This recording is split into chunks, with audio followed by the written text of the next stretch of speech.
afternoon po sa ating lahat. At ngayong hapon po ay susubukan po natin gamitin ang instant graphene coating spray. Ito po by Solid at ito po ay made in Canada. So, ang pag-apply po nito, so kailangan, disclaimer po guys, hindi po ako isang professional retailer. Ito po ay DIY lang po, okay? So, bago po tayo mag-apply nito, kailangan malinis po muna yung ating sasakyan. So ito po ay nalinisan na natin kanina. At kung may pang-bapping ka po, pili niyo pong i-bapping muna to para siguradong maayos yung pintura na, kumbaga paint correction po. So dahil wala pa naman tayong mga gamit at malinis pa naman yung pintura nito, pili na po natin apply ito, guys. So, ganito lang po yan, procedure. Pag na-spray na po natin, pupunasan natin ang try natin. Yan. Yan muna natin yung wood. Yan.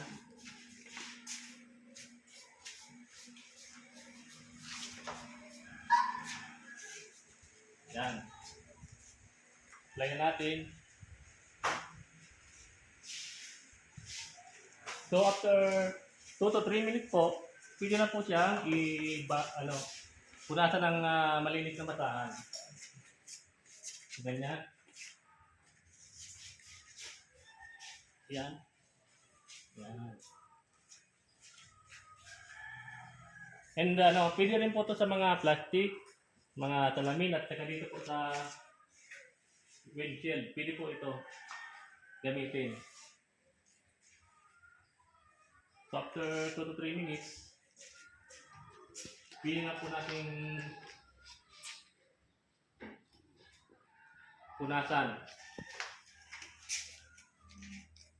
So ito,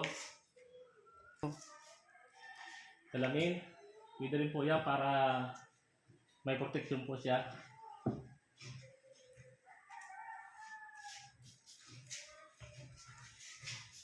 So kahit sino po guys, pwede pong mag-apply nito, DIY lang po yan. At no need nang magpagawa para makamura tayo. Kabila.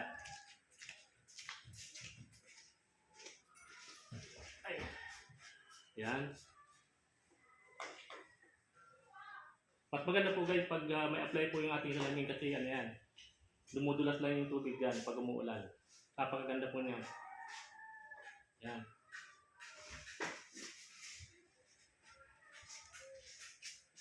Ito din po ng mga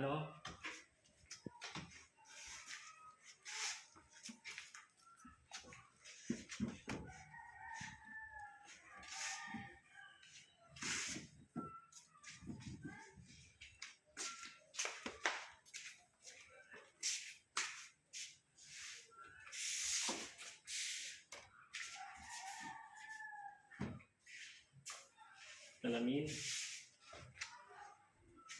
Headlight. Salamin ng headlight.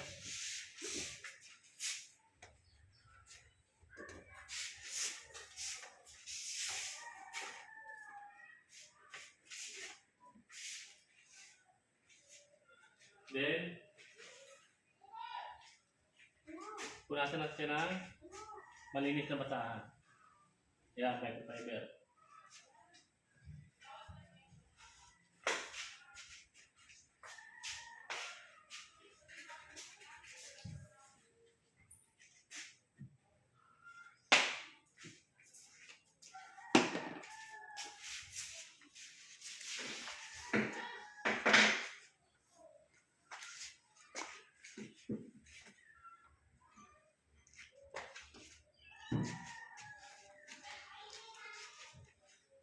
After natin pong ma-fill up ito, kailangan natin mapatuyo ng at least 3 to 4 hours para umipikto na po yung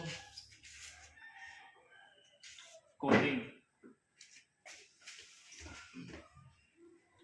Yan.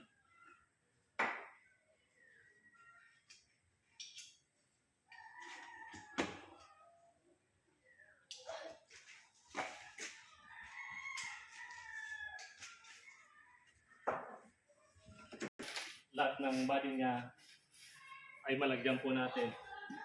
Okay.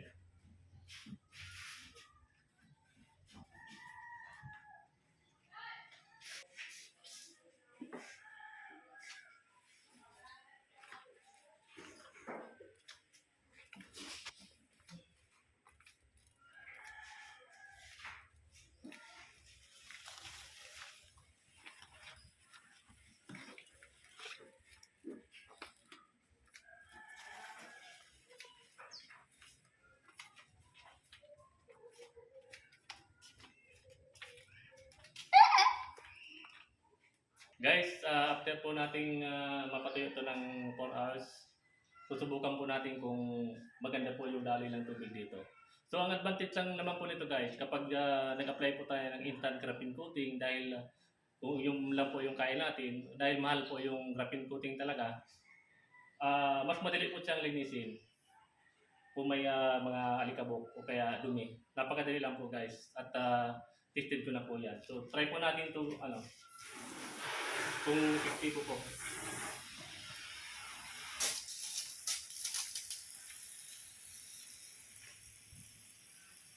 Ayan guys, oh.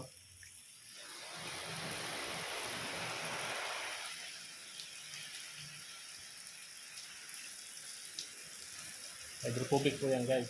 Napakaganda po.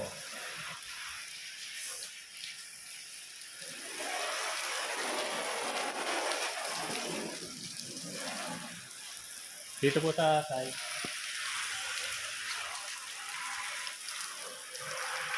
Ayun, oh. Parang dumudulas lang po yan, oh. Ayun, oh. Ayun.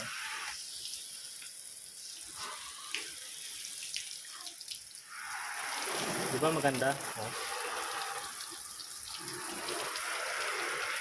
Ayun, oh. Almost 2 months ko na po itong na-applyan. So, tatry po natin kung maganda pa po yung resulta. Yan, oh. Dito. Ito po yung palatandaan guys na naka-hydrophobic po. Tingnan niyo po yan, oh. Mga tubig. Ayan, oh. Yan po, oh. So, kahit maraming bills ko na po ito na nakarwas, epektibo pa rin siya guys. Ayan, oh. Okay. Guys, kung nagustuhan niyo po yung aking munting video, please like and subscribe and share my channel. Maraming salamat po. God bless.